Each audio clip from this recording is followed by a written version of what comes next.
अस्सलामुअलैकुम। कल का दिन पूरी क्रिप्टो मार्केट के लिए बहुत ज्यादा बुरा गुजरा। बहुत सारे ट्रेडर्स लिक्विडेट हुए। हमारे पास बहुत सारे लोगों ने जो है ना एटलीस्ट 90% जो ट्रेडर्स है वो सारे इस क्रैश से हमारे पास इंपैक्ट हुए, इंक्लूडिंग माई सेल्फ। मेरी अपनी भी 2 ट्रेड लिक्विडेट हुई और उसके अलावा भी जो है ना वो बहुत सारी जो है ना वो स्पॉट की जो बाइंग थी वो भी 30-40% हमारे पास लॉस में इस टाइम पे चल रही है। मेरी अपनी, मैं अपने पोर्टफोलियो की बात कर रहा हूँ। इसी के अलावा जो है वो हमारे पास एक्सचेंजेस ने बहुत सारी फोर्स लिक्विडेशंस की, हमारे पास मार्केट मैनिपुलेशन बहुत ज्यादा हुई और हमारे पास जो है ना वो एक दो बड़े इंस्टीट्यूशंस ने भी जो है ना वो अपना इस टाइम पे रोल प्ले किया, जिसकी वजह से हमारे पास ये एक जो है ना वो फ्लैश क्रैश हमारे पास ये हुआ। अब देखो, इस वीडियो में मैं आपसे बहुत ज्यादा इंपॉर्टेंट कुछ चीजें शेयर करूंगा कि अगर आप मेरे चैनल से कोई फायदा उठाना चाहते हो लॉन्ग टर्म, तो ये जो 3-4 चीजें मैं आपको इस वीडियो में गाइड करूंगा और ये वीडियो मैं अपने थंबनेल पे जो है ना वो उस पे वहां पे इसको परमानेंटली इस वीडियो को जो है ना वो अपनी टाइमलाइन पे मैं इसको अटैच कर दूंगा, ताकि जो भी न्यू यूजर है उसके लिए एक मस्ट वीडियो है। जो आपने ये 3-4 रूल्स हैं जो आपने लाजमी फॉलो करने हैं और ये ऐसे बेसिक रूल्स है ना कि अगर आप क्रिप्टो करेंसीज में as a trader long term stay करना चाहते हो तो ये 3-4 बेसिक रूल्स हैं भाई जो आपने फॉलो करने ही करने हैं। अगर आप इनको फॉलो नहीं करोगे तो एक ना एक दिन आप भी लिक्विडेट हो जाओगे और आप भी मार्केट से एग्जिट कर जाओगे। इसी के साथ साथ मैं आपसे जो है ना एक रियल टाइम स्टोरी शेयर करूंगा जो कि हमारा एक क्लाइंट था, ठीक है, जिसके आज के दिन में $75,000 लिक्विडेट हुए हैं और वो कम से कम 1.5 करोड़ से ज्यादा रुपए जो है ना वो उसने 2 घंटों में एक बंदे ने जो है ना वो लूज किए हैं। तो मैं आपसे वो स्टोरी भी शेयर करूंगा। मैं आपको बताऊंगा कि किस किस वजह से जो है ना वो उस बंदे का लॉस हुआ, हमारे पास क्या क्या वजह बनी है, ठीक है, और कौन कौन सी मिस्टेक्स थी जो उस बंदे ने की और आपने अवॉइड करनी है, ठीक है।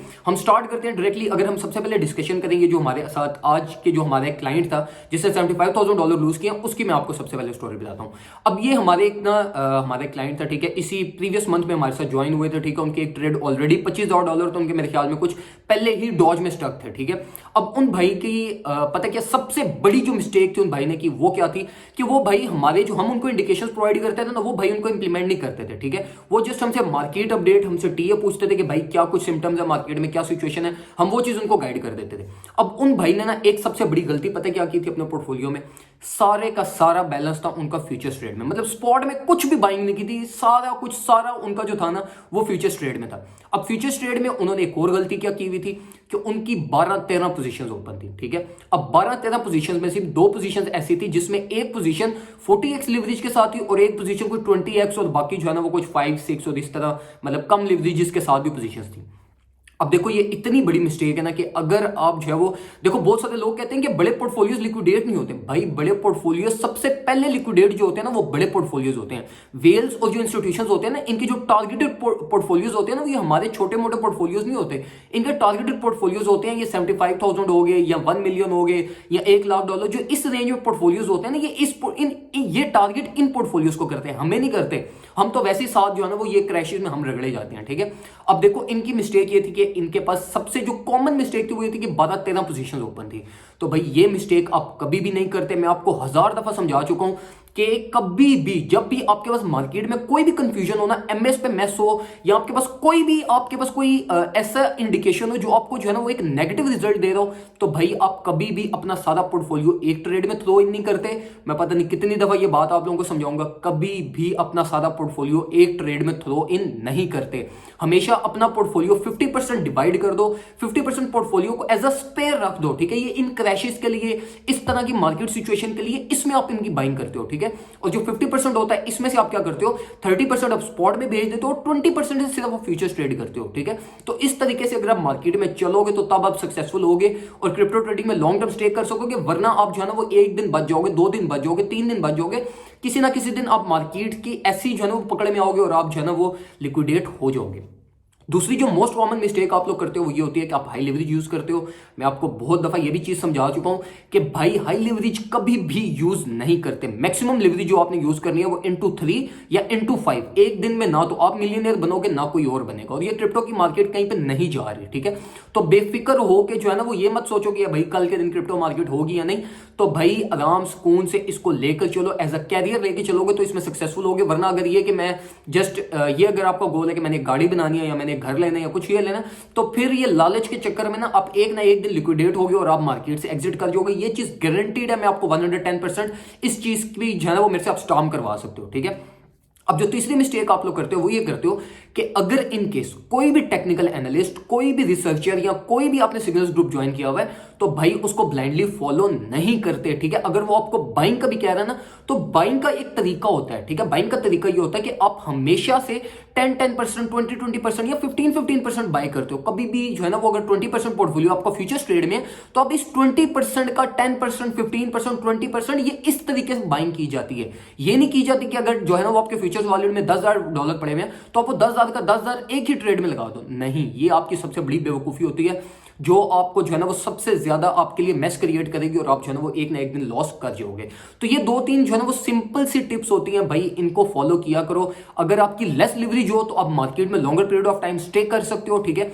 अगर आप पोर्टफोलियो अपनी ट्रेड में आपका बैलेंस कम हो तो उससे ये है कि आपके पास कोई ना कोई दोबारा चांस आपको मिलता रहता है कि यार लोअर से आप अपनी डीसीए कर सको या आप और बाइंग कर सको, जो कि आपके जो लॉस हो रहा होता है ना वो उसके प्रॉफिट नीचे से फिर वो कुछ ना कुछ रिकवरी आपकी हो जाती है, ठीक है।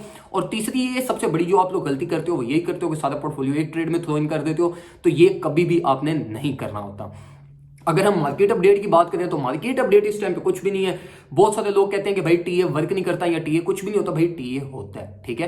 टेक्निकल एनालिस्ट ऐसे ही नहीं है, बड़ी बड़ी ऑर्गेनाइजेशन इतने जो है ना वो हाईली पेड इन्होंने टेक्निकल एनालिस्ट रखे होते हैं, वो किसी वजह से रखे हुए होते हैं।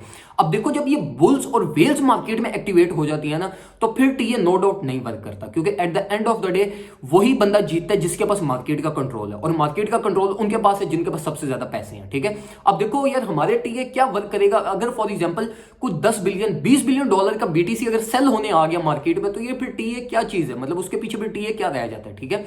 लेकिन स्टिल टीए जब हमारे पास मार्केट नॉर्मल होती है, जब ये जो है ना वो टीए की सपोर्ट और रेजिस्टेंस की अपना बहुत मेजर रोल प्ले करती है, तो ये चीज मत समझा करो कि टीए जो है ना वो काम नहीं करता। अगर हम मार्केट अपडेट की बात करें तो हमारे पास बीटीसी इस टाइम पे जो है ना $41,987 को टच करके बाउंस बैक किया, लेकिन अब हमारे पास जो है ना वो मार्केट सिचुएशन ऐसा अच्छी नहीं है, क्योंकि हमारे पास अब ये जो विक्स जनरेट हुई है ना, अब देखो हमारे पास जब कोई इस तरह के मेजर फ्लैश क्रैशेस होते हैं ना, क्रैशेस में एक चीज कॉमन होती है, जहां तक विक जनरेट होती है ना, मार्केट एटलीस्ट वहां तक जो है ना वो बेरिश ट्रेंड लाजमी जनरेट करती है, और मोस्ट केसेस में वो उसको भी ब्रेक करके कुछ ना कुछ नीचे चली जाती है।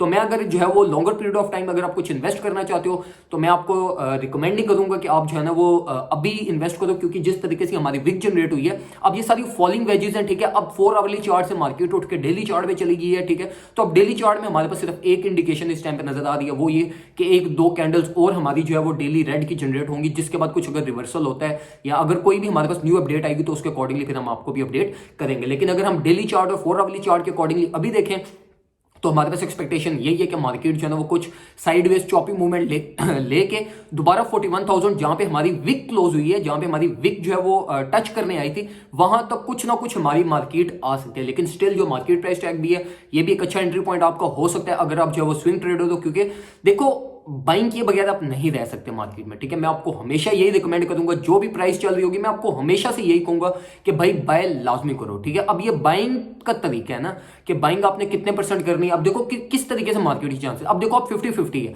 41 टच होता है नहीं होता, अब ये चीज गारंटेड नहीं है, ठीक है। यहां से बाउंस बैक करके मार्केट 53 तक भी चली जाए तो उसके बाद ड्रॉप कर जाए, तो इस चीज की भी हमारे पास कोई गारंटी नहीं है। तो इसलिए जो है ना अब ये 50-50 है, तो आपने 5-10% लाजमी बाय करना है, इस बाइंग के बगैर आप नहीं रह सकते, ठीक है। मेरी 2 ट्रेड लिक्विडेट हुई, ठीक है, मैं स्टिल बाइंग कर रहा हूं, ठीक है। मुझे पता है क्योंकि मेरा पोर्टफोलियो मैनेज था, मेरे पास यूएसडीटी का रिजर्व पड़ा हुआ था, जो कि मैंने रखा हुआ ही इस तरह के क्रैशेस के लिए, तो मुझे ऐसा टेंशन नहीं है, क्योंकि मुझे पता है कि अब मेरे पास जो है ना वो लोअर एंट्रीज हैं, तो अब मैं इसके अकॉर्डिंगली एक न्यू जो है ना वो फ्रेश होकर मार्केट में एंटर होऊंगा कि यार मेरे पास जो मेरी ट्रेड लिक्विडेट होगी वो होनी थी, ठीक है।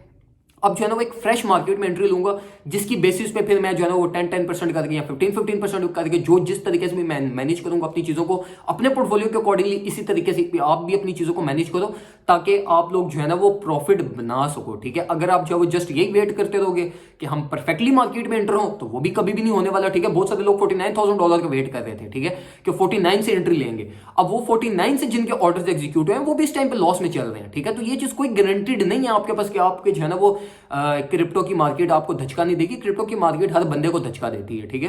तो बस बाइंग के बगैर आप रह नहीं सकते, तो बाइंग करना बहुत जरूरी है। फिर वो बाइंग डिपेंड करता है आपका पोर्टफोलियो कितना है और अपने पोर्टफोलियो के अकॉर्डिंगली बाइंग करते कितने हो।